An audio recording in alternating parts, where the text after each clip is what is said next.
안녕하세요. 반갑습니다. 네, 유한킴벌리 이호경입니다. 네, 제가 아주 오래전에 알던 한 언니가 있었습니다. 그 언니는 대학 졸업반이었는데요. 키 160 이상, 용모 단정, 뭐 이런 거 써 있지 않은 채용 공고를 열심히 뒤지다가 졸업식을 한 2달 앞두고 유한킴벌리라는 회사에 신입사원으로 입사를 했습니다. 얼마나 좋았던지요. 매일매일 야근을 밥 먹듯이 했는데 회사 일이 그렇게 재미있을 수가 없었어요. 그러다가 한 2년 반쯤 지났을 때 눈에 콩깍지를 확 씌우는 남자를 만났죠. 그래서 회사 일도 너무너무 재밌다. 그런데 이 남자도 너무너무 좋다. 좋아. 결혼해서 더 멋진 커리어 우먼이 돼야지. 이렇게 결심을 했습니다. 그런데 큰 벽에 부딪히고 말았어요. 1980년대 말, 그때까지만 해도 여러분 지금은 상상도 못하겠지만 여사원이 결혼을 한다 하는 것은 곧 퇴사를 하는 것을 의미했습니다. 청첩장은 곧 사직서나 다름없었어요. 그래서 여사원이 청첩장을 내밀면 어머, 결혼하세요? 축하해요. 그런데 회사는 언제까지 나오세요? 이게 인사였습니다. 하지만 이 언니는 일과 결혼은 당연히 하나였기 때문에 아무 걱정이 없었어요. 하지만 그 창사 이래로 청첩장을 내고도 사직을 하지 않겠다는 이 여사원 때문에 회사는 한동안 엄청 시끄러워야 했었습니다. 여러분, 이 사원이 누군지 궁금하시죠? 네.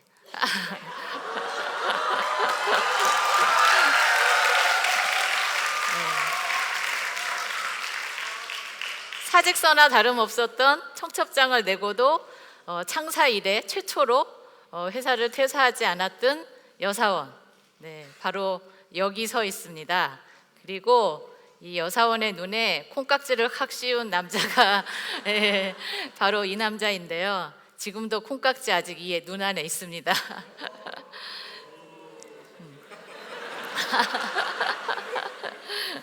네, 그리고 이 여사원은 28년 후에 25년 후에 일맘의 전도사가 되고 싶어서 지금 이 자리에 서 있습니다.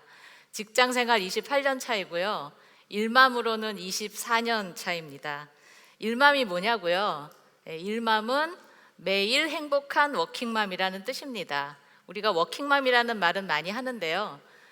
그냥 워킹맘보다는 워킹맘이 좀 더 매일매일 행복했으면 하는 바람을 담아서 매일 행복한 워킹맘, 일맘이라고 부르고자 합니다. 이제 주위에 일하고 계신 일맘들이 많이 있고 또 여러 후배 일맘들이 많이 있는데 그분들을 위해서 오늘 제 이야기를 할까 합니다. 여러분들 아시다시피 저희 회사는 아기 기저귀를 만들어요. 아기 기저귀를 만들면서 어떻게 하면 저희가 좀 더 좋은 제품을 만들고 또 저희 소비자인 엄마와 아기들을 위해서 좀 더 그분들에게 사랑받는 브랜드가 될까를 연구하던 끝에 빅데이터 분석이라는 것을 해봤습니다. 빅데이터 뭔지 아시죠? 예, 엄마들이 인터넷이나 SNS에 올리는 최근 한 3년간 모든 글을 다 모아서 육아라는 키워드에 맞춰서 연결을 다 해왔어요. 그러면은 엄마들이 육아에 대해서 어떤 감정을 느끼고 어떤 생각을 하는지를 알 수 있거든요. 그런데 그 결과를 받아보고 정말 깜짝 놀랐습니다. 그 엄마들이 육아에 대해서 느끼는 감정이 우리 아기 너무 예뻐요. 요즘 이런 재롱 부려요. 너무 행복해요. 이런 게 아니고요. 너무 힘들어요. 스트레스 받아요. 우울해요. 정말 내가 제대로 하고 있는지 걱정돼요. 이런 대답이 자그마치 90%가 이런 부정적인 감정을 느끼고 있었습니다. 그러니 우리 직장 다니는 맘들은 말할 것도 없겠죠. 저는 아이 둘을 3살 터울로 낳았습니다. 그렇게 엄마로, 아내로, 또 맏며느리로, 또 일 욕심 많은 직장인으로 그렇게 하루하루를 앞만 쳐다보고 치열하게 살았는데요. 일맘에 24년 왜 힘든 일이 없었겠습니까? 아이를 낳고 회사에 복귀하면 굉장히 이렇게 좀 위축되고 이렇게 뒤처지는 듯한 느낌을 받게 됩니다. 또 앞서가는 그 남자 동기들이나 미혼 동기를 보면서 왠지 초조하고 이런 마음이 듭니다. 하지만 그렇게 생각할 거 하나도 없어요. 세상의 속도를 알되 나의 속도로 한 발 한 발 열심히 노력하면 됩니다. 내가 노력하는 것은 남들이 다 알아줘요. 이것은 숨길 수가 없어요. 조금 시간이 늦어질 수는 있지만 노력하는 것은 반드시 성공으로 나에게 돌아오게 돼 있습니다. 그런데 이렇게 생각을 해보면 일만 3, 4년 차일 때가 가장 힘들었던 것 같습니다.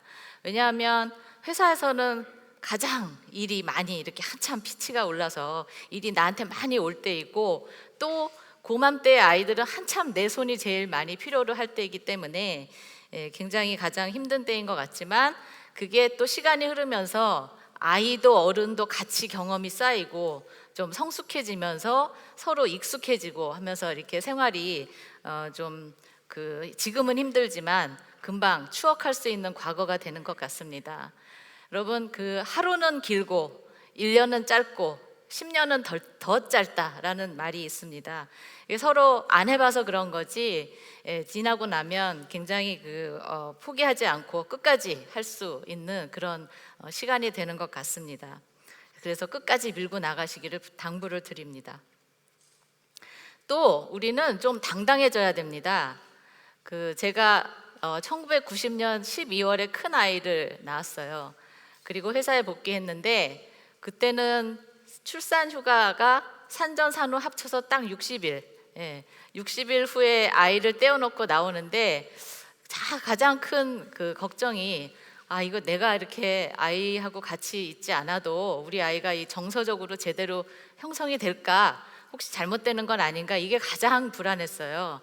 그때 저희 남편이 육아는 양보다 질이다, 우리 둘이 같이 하면 얼마든지 잘할 수 있다, 이렇게 위로를 해줬는데 정말 큰 위로가 되었습니다. 저는 정말 그렇게 생각합니다. 엄마가 아이하고 24시간 하루 종일 붙어서 잘 보살펴 준다고 그 아이가 잘 되고, 또 오랜 시간 같이 못 있는다고 해서 그 아이가 잘못된다고 생각하지는 않습니다. 오히려 아이는 더욱 독립심 강하고 제 할 일 제 스스로 척척 알아서 하는 아주 훌륭한 아이로 성장할 수 있습니다. 제 아이가 초등학교 1학년 때 태권도 학원에 가고 싶다고 하더라고요. 그래서 초등학교 1학년짜리 아이가 자기 혼자 태권도 학원에 가서, 사범님 저 여기 다니고 싶어요, 해서 태권도 학원 혼자 갔고요. 또 초등학교 4학년 때는 방학 때는 엄마들이 더 힘들어요. 왜냐하면 학교라도 평소에는 가지만 방학하면 아이가 갈 데가 없잖아요. 그래서 제 동생이 사는 미국으로 가서 놀아라 하고 보냈는데, 목에다가 여권하고 비행기표 이렇게 목걸이처럼 걸어서 혼자 갔습니다. 걱정하지 않으셔도 돼요.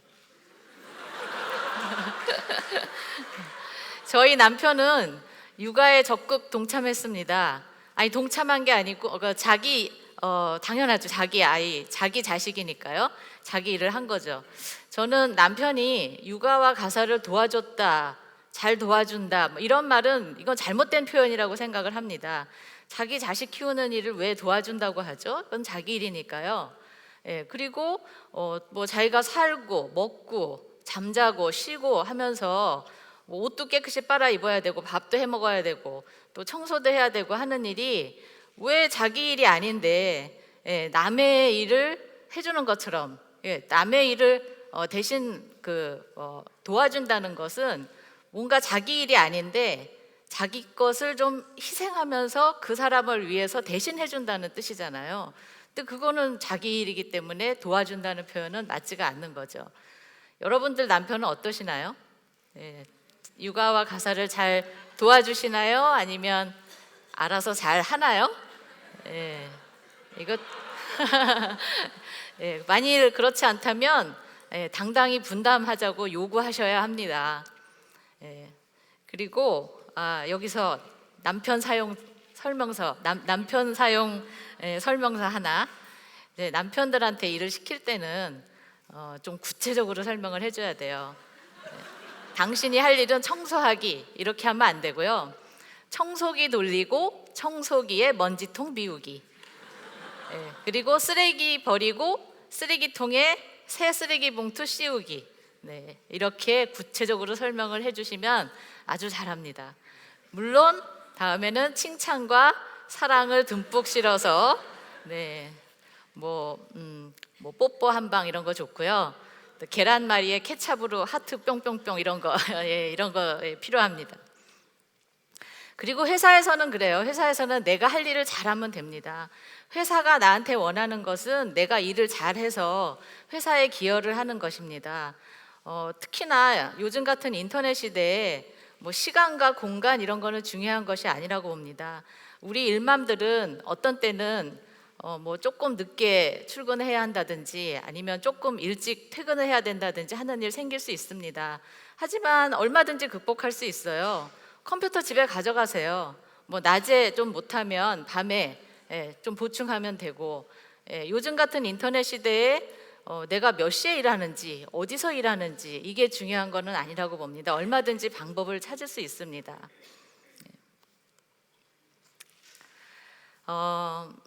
저는 가끔 이런 생각을 해요. 내 인생은 문어가 이렇게 걸어가는 것 같다. 여러분들 문어 다리가 몇 개죠? 10개? 예, 8개. 예, 그렇습니다.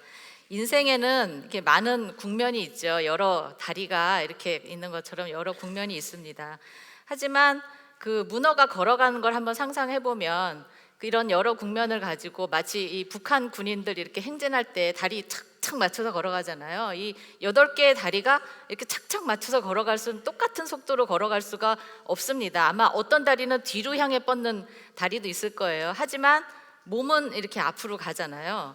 예, 그래서 내가 내 인생을 가되 좀 포기할 거는 포기하고, 예, 내가 생긴 대로 내가 행복한 그런 부분을 향해서 내가 포기할 건 포기하고 그렇게 살아야 될 것 같습니다. 특히 우리가 빠지기 쉬운 거 착한 며느리 증후군, 뭐 착한 딸 증후군 이런 거 하면 너무너무 스트레스 받고 힘듭니다. 특히 우리 일맘들은 아침에는 회사로 출근하고 저녁에는 또 집으로 출근하고 그러잖아요. 하지만 우리도 똑같이 24시간을 살아요. 우리는 슈퍼우먼이 아닙니다. 그리고 슈퍼우먼이 될 필요도 없습니다. 그래서 매일 쓸고 닦고 이렇게 예쁘게 이렇게 안 하고 청소 깨끗이 안 해도 병 안 걸리고요. 그리고 나보다 더 잘하는 다른 분이 있으면 언제든지 도움을 요청하세요. 뭐 반찬 가게 아주머니라도 좋고 경비 아저씨도 좋고 또 아이 친구 엄마 뭐 누구든지. 그래서 저희 아이는 저희 남편과 저를 도와주신 모든 분과 그리고 회사가 같이 키웠습니다. 그래서 저희 큰아이는 이제 다 커서 군대에 갔고요. 딸아이는 대학에 들어갔습니다. 육아는 이렇게 같이 하는 것입니다. 너무 내가 혼자 다 감당해야 되는데 그렇지 못하니까 미안해서 미리 포기하거나 하는 일은 없어야 할 것 같습니다. 하지만 이렇게 또 꽉 채워서 하는 것 외에 비우는 것도 굉장히 중요합니다. 이건 비밀인데요. 저는 그 가족들 몰래 혼자 휴가를 쓴 적이 몇 번 있습니다. 아무도 몰래. 그리고 저희 회사 근처에는 제가 15년째 다니는 사우나가 있어요. 비우는 데는 아주 그만입니다. 사실 저희가 그 후배들한테 많은 이야기를 들어봤는데요. 저희 일맘을 가장 힘나게 하는 것은 남편이 여보 우리 힘들지 하지만 같이 하자 여보 힘내 하는 그 따뜻한 한마디, 그리고 동료의 작은 배려, 또 뭐 격려 한마디, 이런 것들이 가장 힘나게 한다고 합니다. 뭐 돈이 많이 드는 것도 아니고요. 그렇게 거창한 것도 아니에요. 참 하기 쉽죠. 이런 것들을 많이 만들어내야 됩니다. 그리고 또 얘기를 많이 들어보니까 우리 일맘들이 현재 가장 필요로 하는 것은 나보다 조금 앞에 가는 또 다른 일맘, 내 아이보다 1살 내지는 2살 많은 아이를 가진 일맘이 가장 도움이 많이 된다. 왜냐하면 지금 내가 필요한 모든 정보를 알고 있고 지금 내가 겪고 있는 모든 일들을 바로 직전에 겪었기 때문에 그분들이 알고 있는 경험과 정보가 나한테 정말 많이 도움이 되고, 또 그분들 역시 내가 힘들게 겪어왔기 때문에 내가 알고 있는 거를 기꺼이 나눠주겠다 이렇게 말을 합니다. 근데 이분들은 다 개인이기 때문에 뭐 혼자 가서 저기요 저 이런 거 나 필요한데 이렇게 하기가 좀 뻘쭘하잖아요. 그래서 이런 거를 이렇게 네트워크를 만들어주면 굉장히 많이 도움이 되고요. 이런 것은 회사가 또 사회가 좀 이렇게 멍석을 깔아줘야 합니다. 그래서 사실 오늘 세바시의 주제로서 이 주제를 잡은 것도 그런 이유에서입니다. 여러분들이 오늘 이렇게 많이 느끼시고 나가셔서 많이 이 일맘 캠페인을 홍보를 해주시고 네트워크를 많이 이렇게 만들어서 서로 우리 일맘들이 좀 더 힘들지 않게 서로 연대해서 아이와 또 아빠와 또 직장과 사회와 같이 키울 수 있도록 그렇게 해야 될 것 같습니다. 여러분, 우리 아이들이 엄마가 일하기 때문이 아니라 엄마가 행복하지 않기 때문에 아이는 불행하다. 네, 저는 이 말이 정말 맞는 것 같습니다. 그래서 엄마가 먼저 행복해지고 일맘이 모두 행복해지는 그 날이 될 때까지 우리 같이 노력하면 좋겠습니다. 감사합니다.